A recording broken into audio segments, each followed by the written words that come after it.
Bismillahirrahmanirrahim. Assalamualaikum warahmatullahi wabarakatuh. Selamat pagi Bapak Ibu penilai sertifikasi dosen. Mohon izin memperkenalkan diri. Nama saya Ahmad Munawir, dosen tetap program studi manajemen transportasi laut Politeknik Pelayaran Banten. Video ini dibuat untuk melengkapi salah satu persyaratan dalam pengajuan sertifikasi dosen, yaitu pernyataan diri dosen dalam unjuk kerja Tridharma Perguruan Tinggi atau PDD UKT-PT dalam bidang pengajaran. Pada kesempatan ini, saya ingin menyampaikan terkait mata kuliah yang saya ampu, yaitu muatan kapal yang terdiri dari 2 SKS dengan pembagian, 1 SKS teori, dan 1 lagi SKS praktek. Mata kuliah ini ditunjukkan untuk kadet mahasiswa program studi manajemen transportasi laut semester 2 dengan mata kuliah kode mata kuliah MTL MKK.1. Untuk sistem perkuliahan atau metode perkuliahan, mata kuliah ini disampaikan dengan metode delivery, interaction, diskusi kelompok, studi kasus, dan asesmen atau evaluasi di kelas. Deskripsi mata kuliah muatan kapal ini adalah nantinya kadet mahasiswa diharapkan akan belajar mengenai konsep tentang muatan yang diterangkan di regulasi MDC Code, di mana regulasi tentang muatan berbahaya, penempatan, dan penataan muatan kapal. Selanjutnya, untuk capaian pembelajaran lulusan atau CPLL, mata kuliah MK ini adalah 1. Kadet mahasiswa mampu menunjukkan sikap bertanggung jawab atas pekerjaan di bidang keahlian secara mandiri. Nomor 2, kadet mahasiswa mampu menunjukkan kinerja bermutu dan terukur. Nomor 3, kadet mahasiswa mampu merencanakan, melakukan, dan mengevaluasi proses administrasi pemuatan dan pembongkaran muatan sesuai dengan prosedur yang berlaku. Nomor 4, kadet mahasiswa mampu menguasai konsep teoritis distribusi atau distribution theory secara umum dan konsep teoritik mataran pemasok, perencanaan distribusi, metode distribusi, dan metrik distribusi secara mendalam. Kemudian, kemampuan yang diharapkan dari kadet mahasiswa atau capaian pembelajaran mata kuliah CPMK yang pertama adalah kadet mahasiswa mampu menjelaskan pengertian jenis-jenis muatan sesuai regulasi MDC Code serta penanganan atau menangani pengelompokan muatan barang berbahaya. Nomor 2, kadet mahasiswa mampu menjelaskan pengertian muatan kontainer dan ukurannya serta melabeli dan packing suatu muatan berbahaya, pengemasan yang memerlukan muatan penanganan khusus. Nomor 3, kadet mahasiswa mampu menjelaskan dan mengelompokkan dari barang-barang berbahaya dan resikonya serta menempatkan barang ke dalam palta kapal dan ruangan kapal serta menata atau menumpuk barang-barang berbahaya. Nomor 4, kadet mahasiswa mampu menjelaskan mengenai liquid cargo kapal tanker, muatan kontainer, dan exclusive speech atau memasuki ruangan berbahaya, serta dapat mempraktekkan masuk ruang berbahaya sesuai dengan prosedur yang berlaku. Dan dalam mata kuliah ini terdapat sub capaian pembelajaran mata kuliah atau CPMK pada kuliah ini, yaitu yang pertama, kadet mahasiswa mampu menjelaskan mengenai pengertian dan jenis-jenis muatan sesuai dengan regulasi MDC Code. Nomor 2, kadet mahasiswa mampu menjelaskan pengetahuan muatan dilihat dari aspek-aspek penanganan muatan. Nomor 3, kadet mahasiswa mampu menjelaskan mengenai pengelompokan muatan berdasarkan jenis pengapalan dan jenis kemasannya. Nomor 4, kadet mahasiswa mampu menjelaskan pengertian muatan kontainer dari ukurannya. Selanjutnya adalah nomor 5, kadet mahasiswa mampu menjelaskan bagaimana penempatan tentang labeling dan packing suatu muatan berbahaya. Nomor 6, kadet mahasiswa mampu menjelaskan mengenai kemasan yang memerlukan penanganan khusus atau special care dan simbol yang digunakan.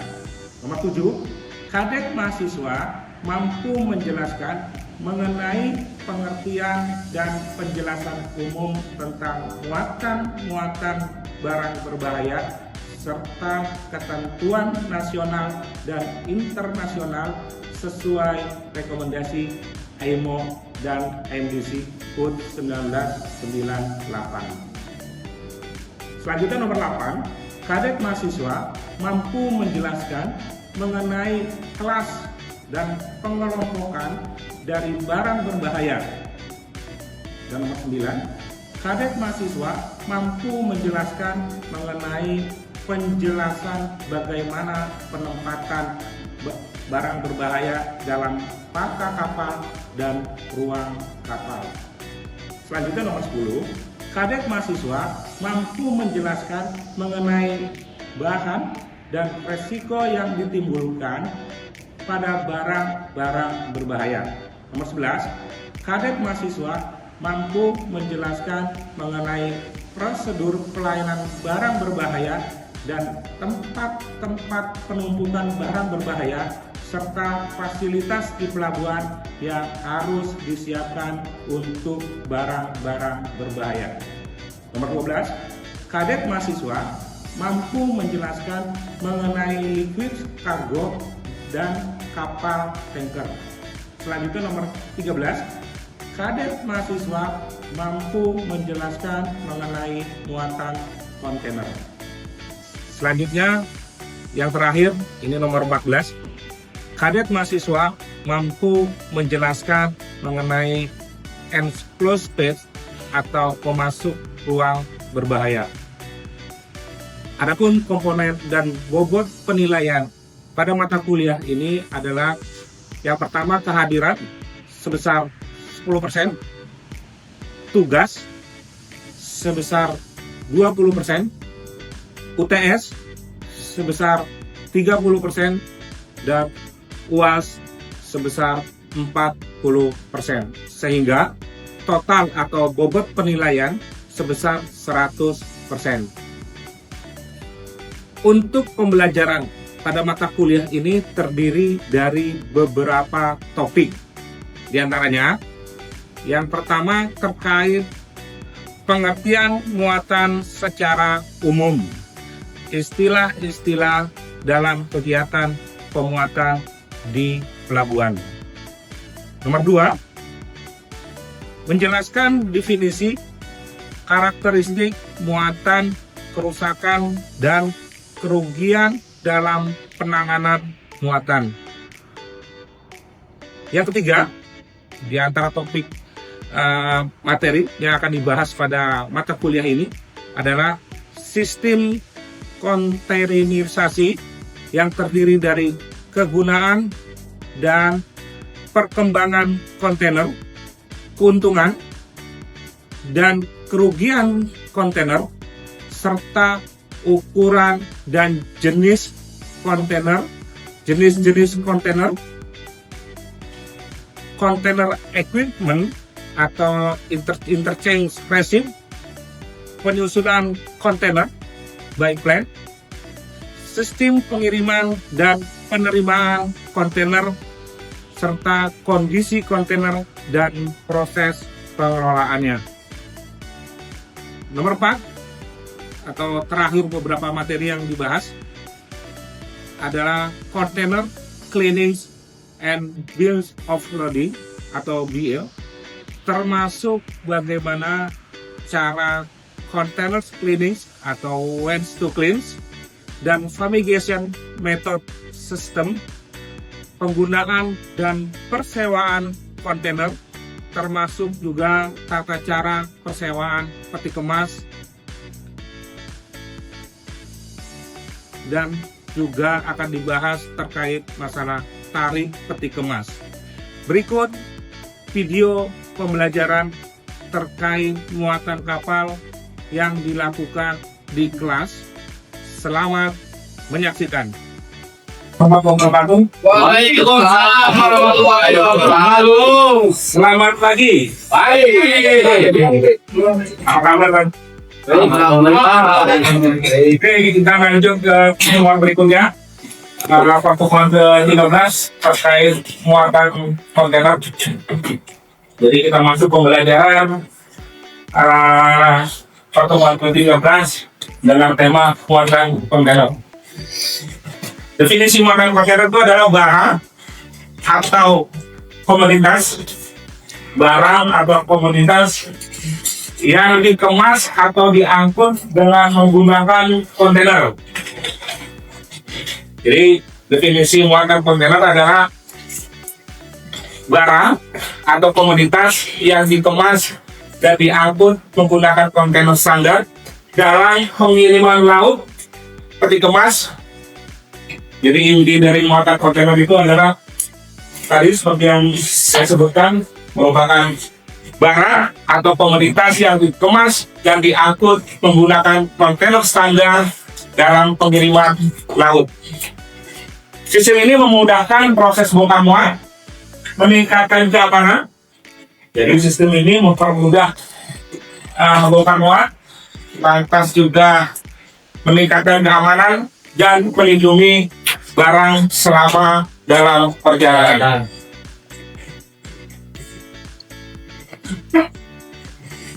Selanjutnya adalah penggunaan menggunakan kontainer berstandar ISO. Penggunaan kontainer menggunakan standar ISO yang pertama adalah dari sisi efisien. Bongkar muat cepat dilakukan karena barang itu atau muatan itu tidak dibongkar satu persatu. Keunggulan berikutnya adalah aman. Yang kedua adalah barang terlindung dari cuaca hujan, cuaca ekstrim, terus juga dari pencurian. Karena dalam kontainer itu pasti terkunci oleh dengan istilah kalau di sini disegel. Yang ketiga, keunggulan berikutnya adalah serbaguna.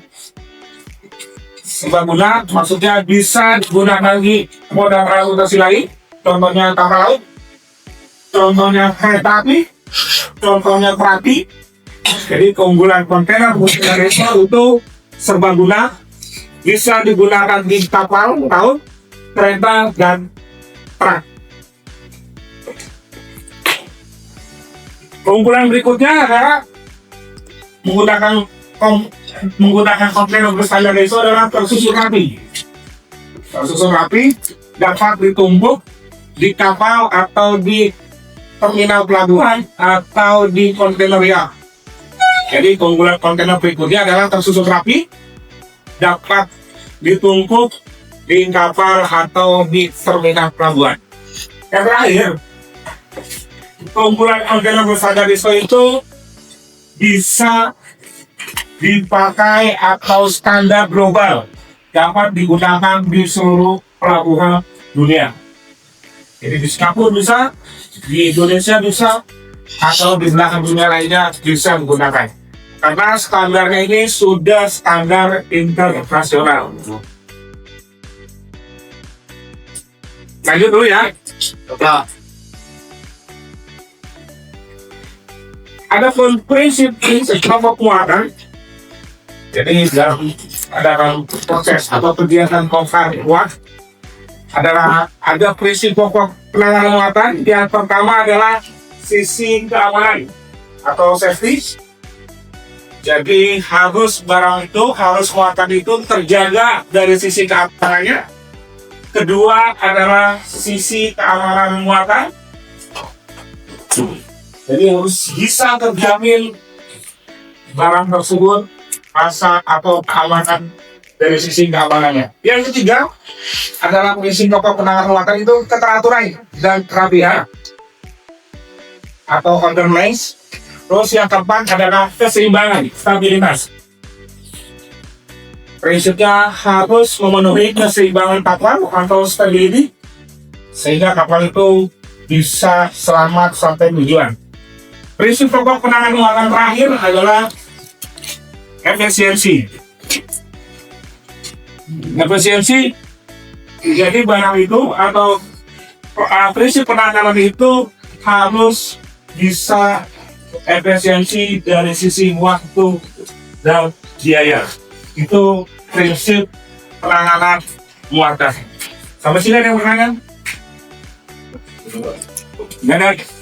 Ada ukuran kontainer. Ukuran kontainer itu pertama adalah ukuran 20 feet. Ini sangat internasional, 20 feet. Ada juga ukuran kontainer ukuran 40 feet. Ada juga ukuran kontainer 40 feet yang high-top. Adapun jenis-jenis kontainer itu ada kontainer dry, ada kontainer sandy, ada juga kontainer retail, di mana kontainer retail ini untuk mengangkut barang-barang yang memiliki suhu atau tekanan atau membutuhkan suhu tertentu sehingga suhu tertentunya bisa terjaga. Ada pertanyaan? Ada? Kalau tidak ada, saya boleh bertanya? Boleh Pak. Boleh ya? Tadi sudah saya jelaskan terkait masalah ukuran kontainer. Sebutkan ukuran kontainer yang saudara ketahui. Ya. Kontainer 20 feet ada, kontainer 40 feet standar, dan kontainer 40 feet lubang. Ya, mau bilang tadi. Kontainer 40 feet standar, Ya. kontainer 40 feet standar, dan kontainer 40 feet high top. Ya. Jadi ukuran kontainer itu ada ukuran kontainer 20 feet standar, ada ukuran kontainer yang 40 feet, ada juga ukuran kontainer 40 feet. Itu. Macam-macam kontainer. Ada yang pertama kontainer baterai. Kontainer baterai, bentuknya seperti ini.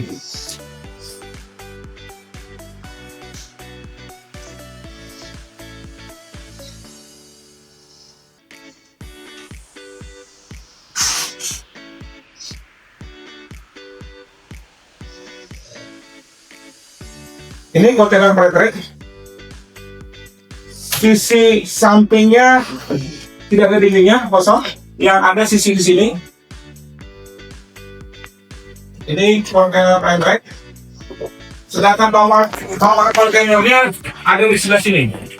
Umpama TREU, di sebelah sini ya. Ini nomor kontainer nih. Di sini juga ada nomor kontainer umpama TREU 9, 2, 3, 4, 5, 7, 8. Ini nomor kontainer ada di sini.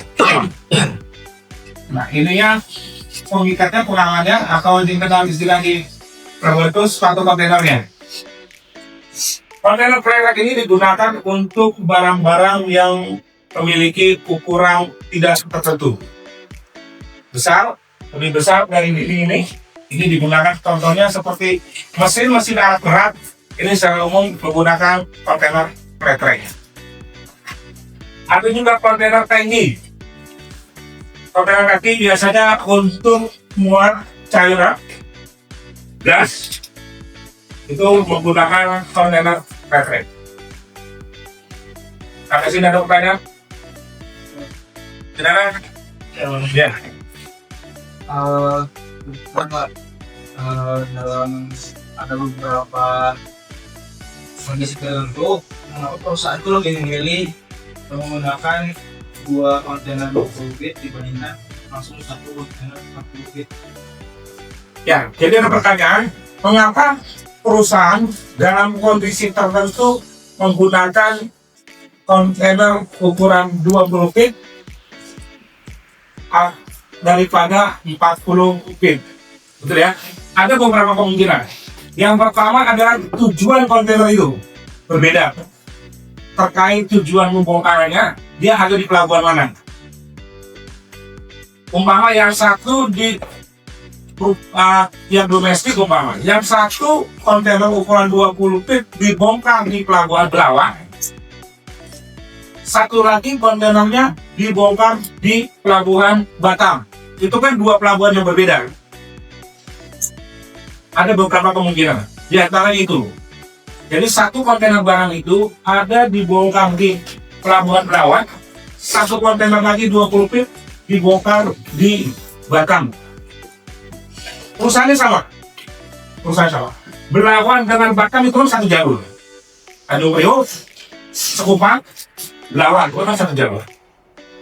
Ada kemungkinan seperti itu. Ada pertanyaan lagi? Saudara, sekali. Oke, saudara kawan. Oke, terima kasih atas kerjasamanya. Terima kasih. Assalamualaikum warahmatullahi wabarakatuh.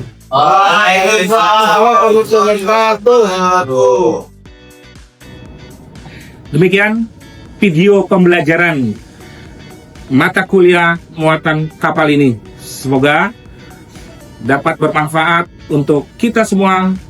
Terima kasih. Wassalamualaikum warahmatullahi wabarakatuh.